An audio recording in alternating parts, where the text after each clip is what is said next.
Okay, so hey everybody, welcome back to our Vital interviews with myself, Dr. Shaan, from here at Vitality Chiropractic.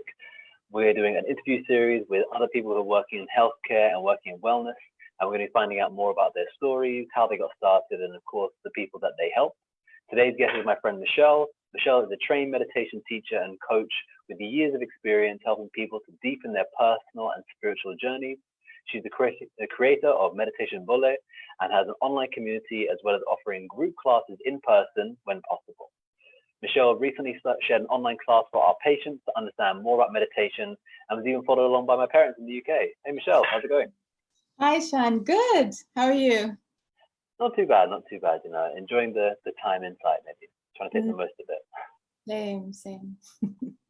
Okay, so for those who have never meditated, how would you describe meditation to them? How would I describe it? There's so many different types of meditation. There's meditation that's devotional. There's meditation that's secular and used a lot for concentration.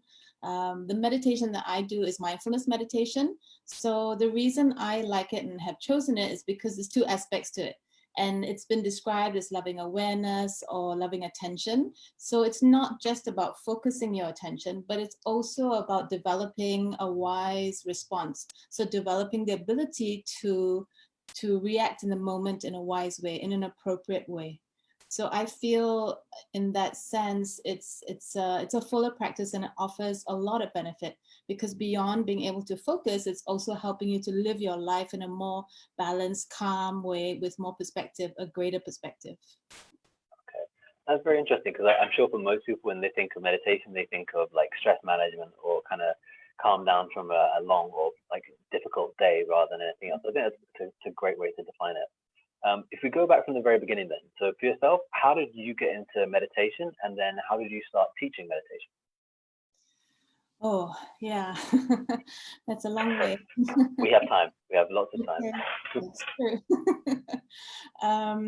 Yeah, so I got into meditation 20 over years ago in the sort of mid to late 90s, and I was living in the UK at that time and going through a period of my life where I was feeling very lost and disoriented and really looking for some sense of meaning or idea of why I was alive or what I was here to do, so to speak. What was the meaning of life, the big questions. I was asking all these big questions at quite a young age because I was feeling so lost and studying lots of books on philosophy, Eastern religions, having been brought up Catholic. And even though I live in Singapore, I'm Singaporean, I never really knew much about the other religious teachings.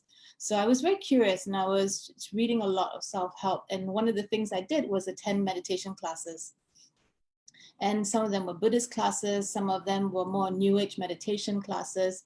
But eventually I found this couple who were two yogis who were very serious meditation practitioners. And when I sat with them, I noticed the difference. So I'd been doing a lot of classes, also run at community centers, people who were doing more introductory level classes, I guess. So when I met this couple, I noticed that their meditation style was a lot deeper in the sense that I felt more deeply relaxed. And there was something different about their class. And I decided to study with them intensely for about a year, meditating almost every day.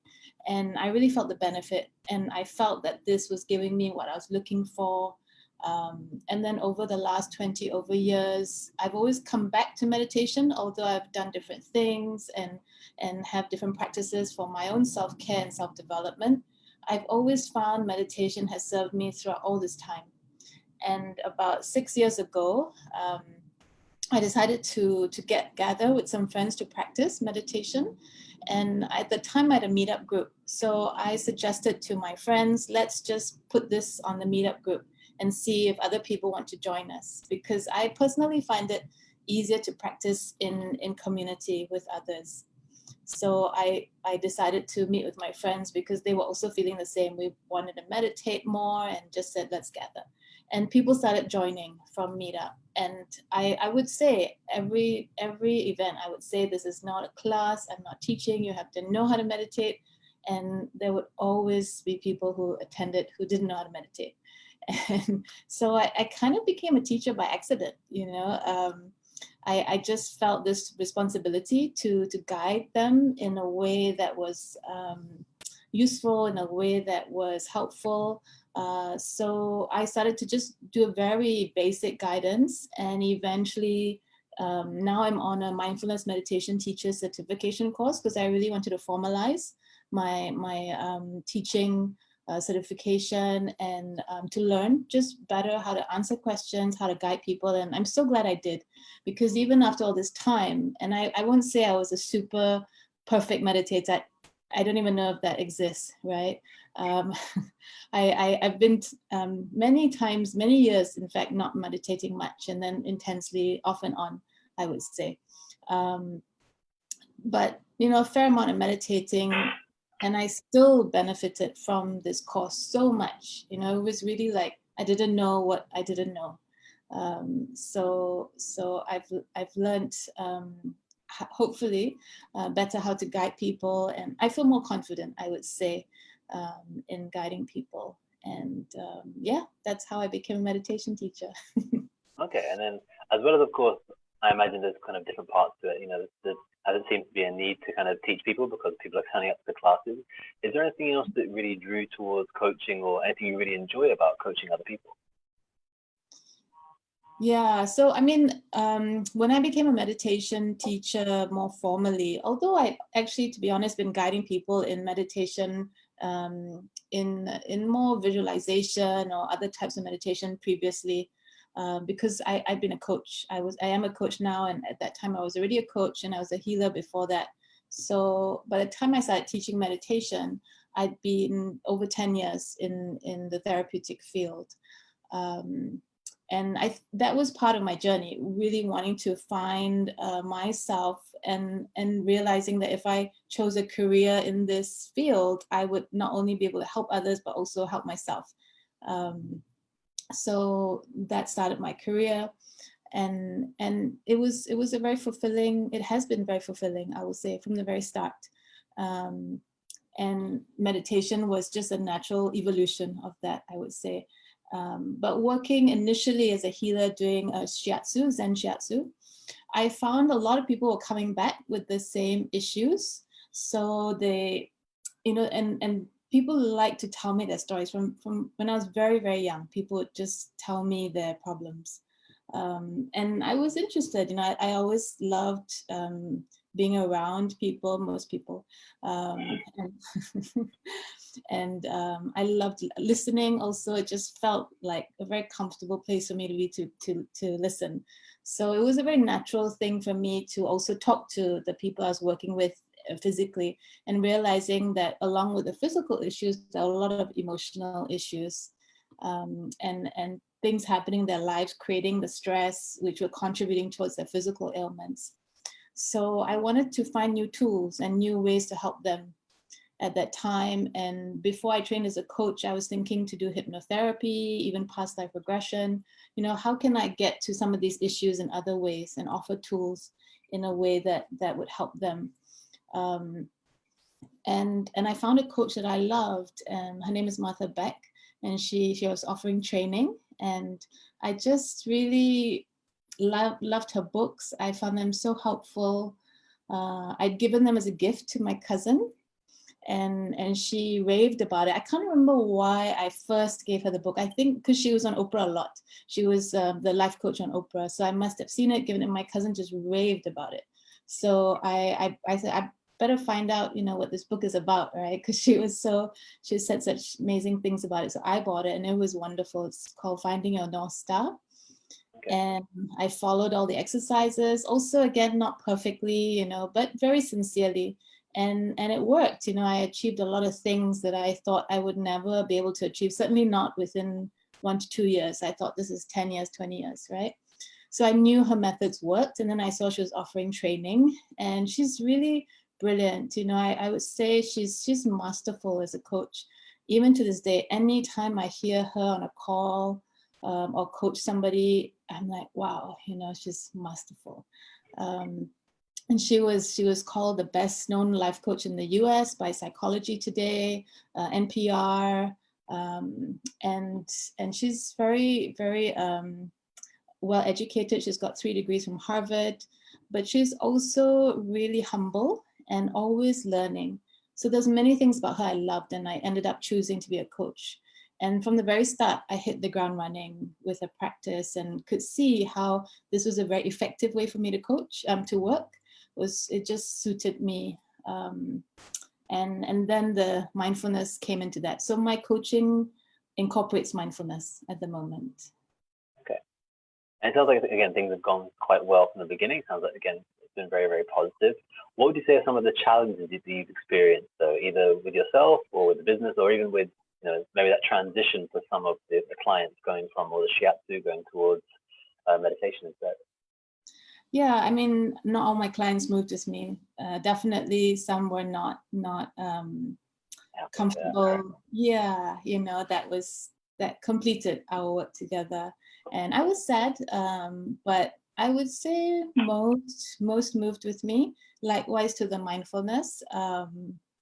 And some have gone and come back, and I think that's the wonderful thing about the industry of self-development and the therapeutic industry. There's so many of us offering help for everybody at each point, and I've learned over the years to just keep asking for help, and recommending people do that until you get the help you need, until you get what you need.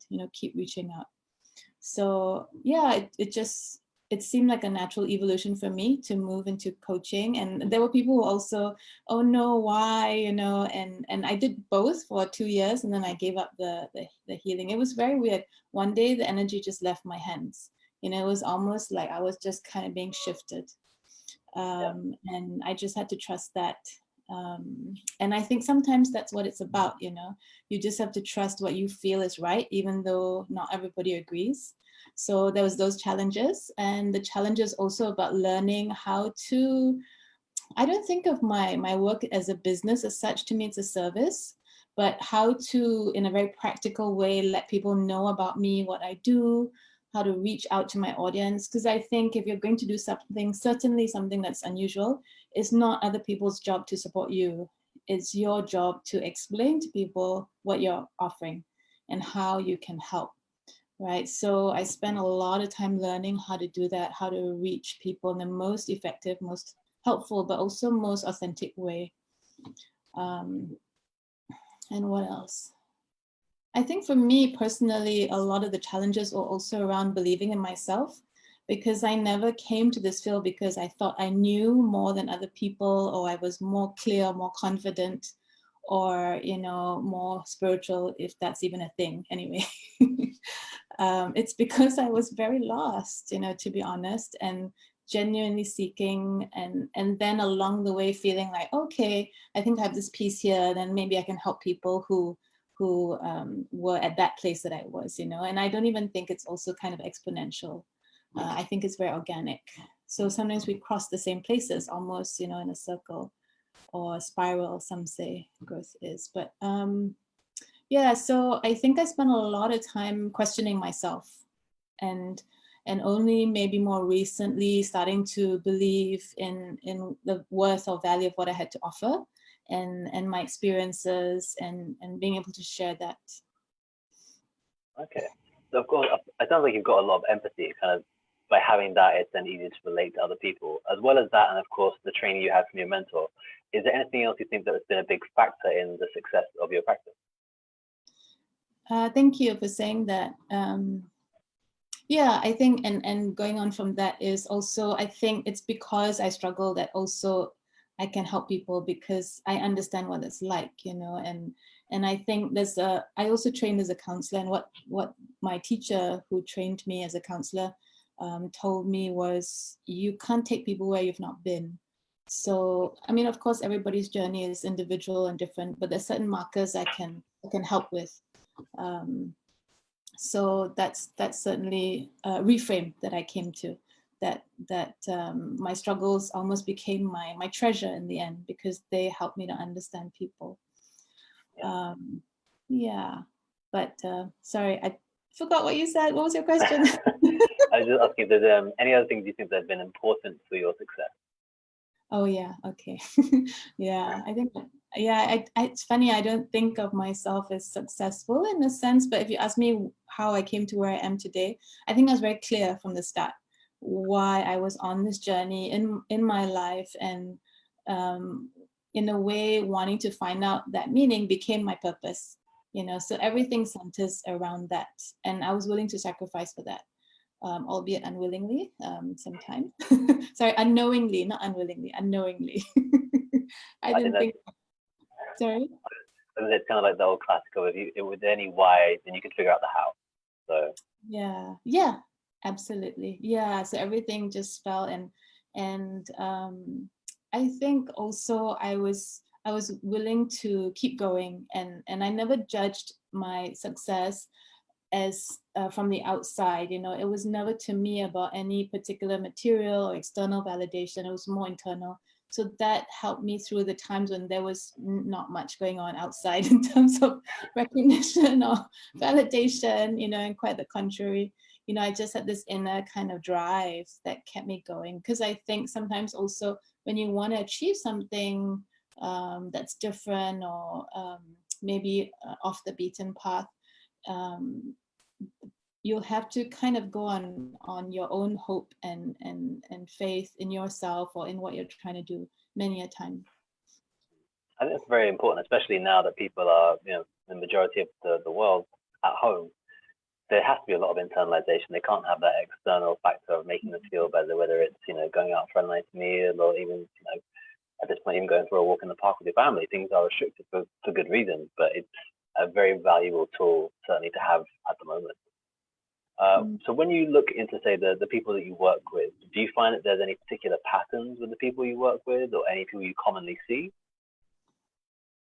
It's changed over the years, I would say, but the majority of them seem to be women 35 to 50, who have all the things on the outside and have checked all their boxes in a sense, but still aren't quite feeling like they are where they want to be in their lives, or just in a sense of discontent, dissatisfaction, or wanting to maybe move into work that has more meaning, or some having relationship challenges, and perhaps have tried therapy or other forms of spirituality, and still aren't quite where they want to be. So I would say many or most of the people I work with are in that category. Some are actually much younger, but perhaps have had bigger challenges in life. So they've come to that point of looking for something meaningful or some support or resource much earlier because of their life experiences. And some, I do work with some men who are more, I would say, open emotionally, and really interested to look deeply within themselves. And do you ever see any people, say, coming in with any particular maybe illnesses or symptoms or anything like that? Or is it more kind of a spiritual kind of guide that they're looking for? Yeah, I would say more spiritual, a greater sense of meaning, perhaps some sense of emotional balance, because I've sort of shifted more from the physical to more psycho-emotional, spiritual. Okay. And what are some goals you have, either for your own particular practice, with the practice with your clients, or of course for the kind of the overall community of people teaching meditation? No, it's kind of 3 questions in one. Yeah. It's funny. I think I've stopped making so many goals in a sense, because it's really interesting. I realized that I reached a lot of the big things I wanted, and then I didn't quite feel the way I thought I would feel, or there were other aspects to it, you know, I didn't expect. So for me, I in a way, I think maybe 1 to 2 years ahead. And at the moment, I'm working on a book, a sort of memoir. Yeah, so that's my kind of passion at the moment, I would say. So, and developing, writing a lot more on my website, etc. So that's a big goal for me. I'm hoping to make the first draft, finish it this year. Yeah. And learning a lot about writing. I feel that's a very effective way also for me to express myself, and my intention is to share my story to reach people who may have been in some of the darker places that I was, and maybe not feeling like there's a way out, and saying, hey, you know, this is what worked for me, you know, if it can offer some hope or insight or help, that would be very meaningful for me, because books helped me a lot, I would say. for me personally, I want to certify with my mindfulness course. So I'm focused on that this year. I want to create a mindfulness course that's trauma informed. So something, because I find a lot of people coming to me also with trauma of abuse and also inherited trauma. And really, figures internationally have shown that up to 90% of populations worldwide have had some sort of trauma.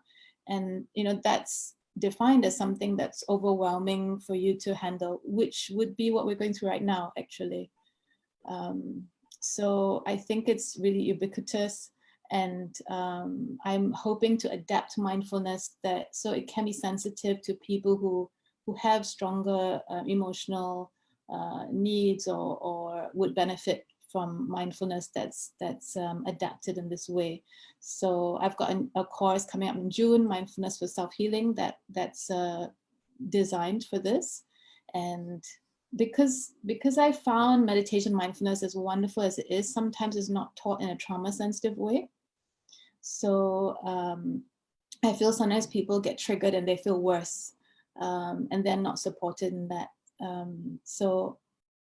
And then they don't benefit from it as well, right? So I'm one of my passions is hoping to adapt mindfulness in some way. And I'm not the only one doing it. There's a lot of wonderful people around.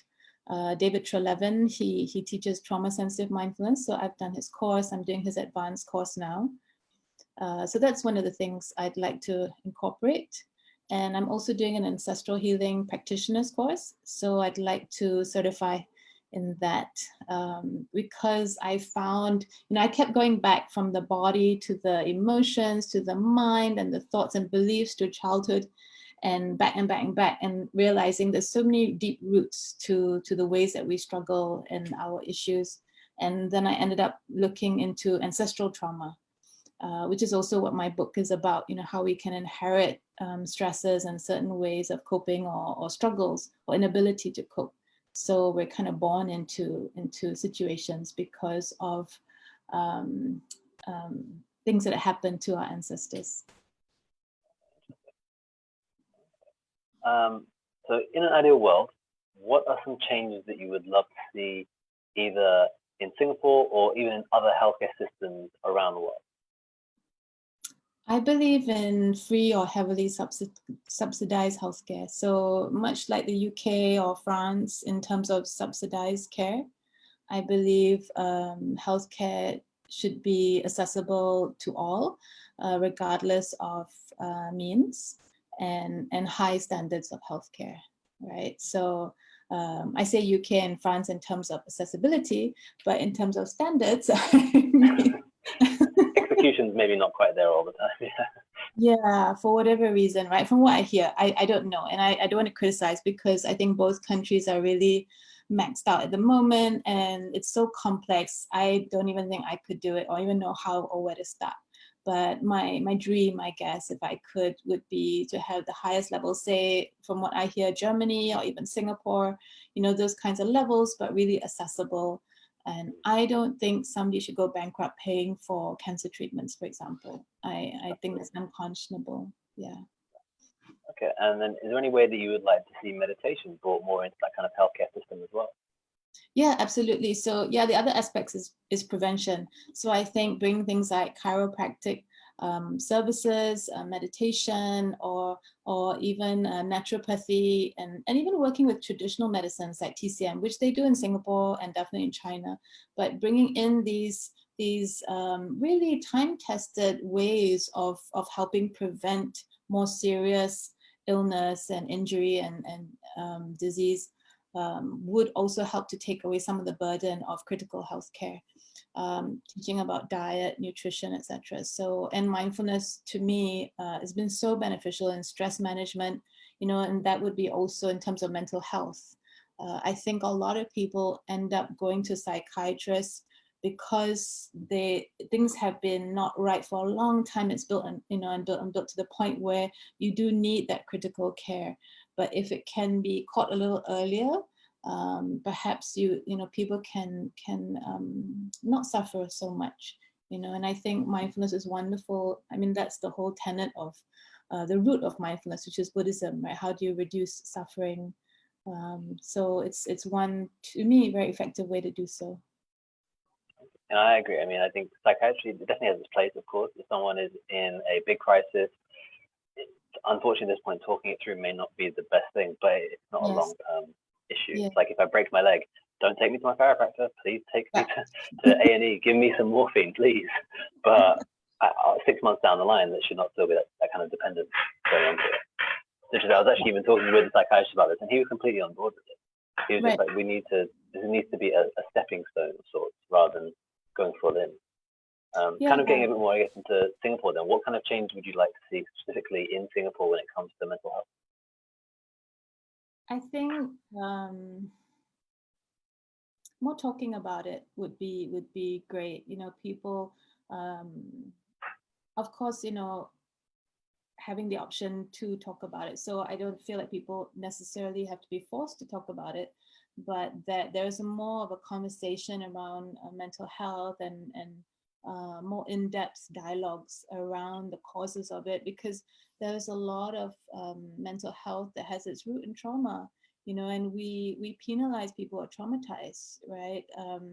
There's a recent article I saw on Facebook about this woman who very, very tragically murdered her child, but she had lost 2 children before that, very young, and obviously had not had support or the resources or know-how to recover from losing 2 children, you know, and she almost repeated, you know, and that's also something in trauma work, is this compulsion to repeat trauma. And sometimes if something happens to you, you almost kind of repeat it as a way of trying to control it. And, you know, I'm probably not really explaining it in the most psychologically sound way, but, you know, I just felt so much compassion for this woman who's now in jail, and rightfully so, because she took a life, but also did not have the opportunity to get help, you know. So again, a very extreme case, but if it had been caught a little earlier, so much could have been prevented, so much loss and tragedy for everybody.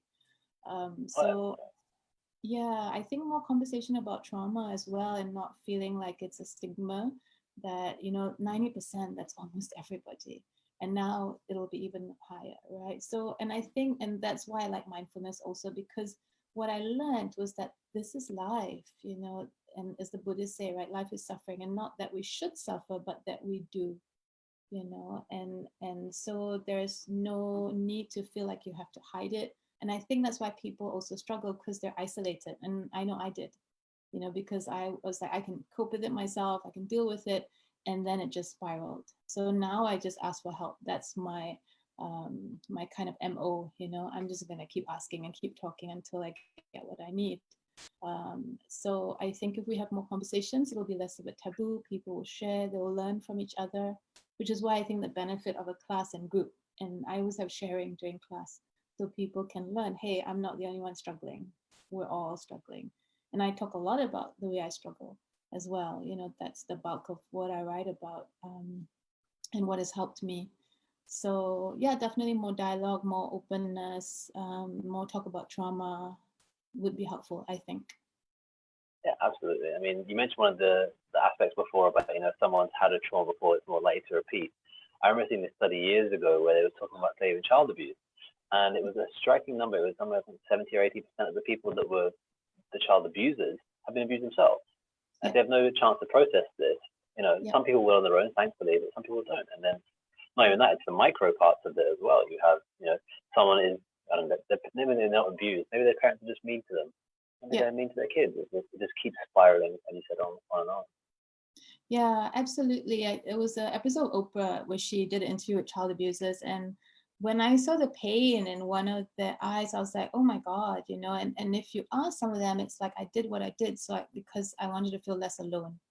And I think that's a very human thing. It doesn't excuse what they did. And of course, justice needs to be served. And, you know, some of them need to be taken away from general population for the safety of vulnerable children. But how do we prevent, ideally to me, we prevent it happening again, right? It's not just about punishment, it's also about prevention. So to me, then we have to look at what causes it. And a lot of it is systemic and also social, right? And a lot of this comes out of poverty and social disadvantage, mental illness that's untreated as well.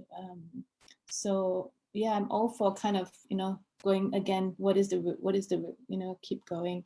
And I think we have enough expertise, understanding. We just have to get the resources and organize them in the right ways. Yeah, absolutely. So given the current circuit breaker we're having here in Singapore, what do you have for, say, some advice or some tips that you would give to people who are spending more time at home? Yeah, I feel a bit like I shouldn't be saying this because I spend a lot of time online. But what helps me is I like to dance. So I think that's a fun way for me to move. So I've been trying different dance classes online. I joined Instagram so I can join African dance classes. And I joined a class being hosted in Frankfurt by some Venezuelan dancers the other day. And it's been fun. I just try different dance classes and I meet people from all over the world. So that gives me a chance to move and to socialize, to connect live. And I kind of look out the window when I can, or, kind of get some fresh air and to just make sure I'm getting oxygen. That helps. I do yoga also. On YouTube, I find some classes and it helps me to stretch.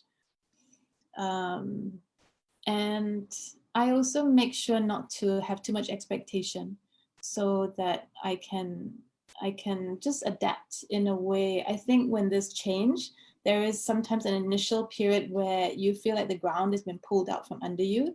So it's very disorienting. And I think at that point, you shouldn't have too much expectation. And you should just, we say in coaching, like cocoon, almost like if you imagine a butterfly, from a caterpillar, right? It just has to cocoon and dissolve. So you just let yourself dissolve. And for that moment, you just watch Netflix, you talk to your friends that you trust, you feel safe with, who are not going to challenge you. You order wine if you need to, or ice cream, and you just cocoon in whatever way makes you feel safe. And so I make sure to care for myself in that way. And at one point, it was just watching a lot of BTS and K-pop videos, and that works for me. It's funny you say about looking outside and cocooning. I'm looking outside of my window now, and it's the rain is so thick it looks like snow. Wow. So it's the perfect time to cocoon. Yeah, the perfect time for it. Yeah, winter, right? Winter is the time to hibernate. And so before we end today, I want to go a little bit more personal. What advice would you give yourself if you could speak to yourself, say, 5 years ago? 5 years ago. I don't know if I would have listened, but if I could, I would tell myself not to push so hard.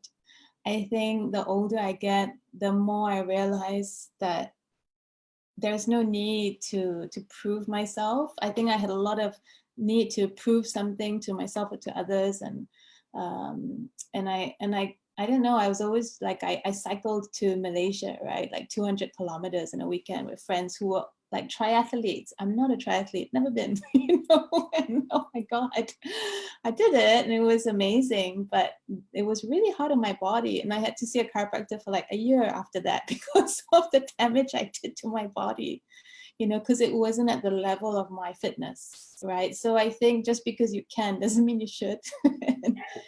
And I've been pulling back a lot and just enjoying each point of my learning instead of feeling I need to learn this to be something, whether it's to be a better cyclist or more fit or like a better coach. Now I just try and enjoy the whole process and, not, I used to really go over things again and again and again, just waste of time and energy, and I think if you're trying to do things to prove something about your worth or value, it's like going to be a never ending hamster wheel.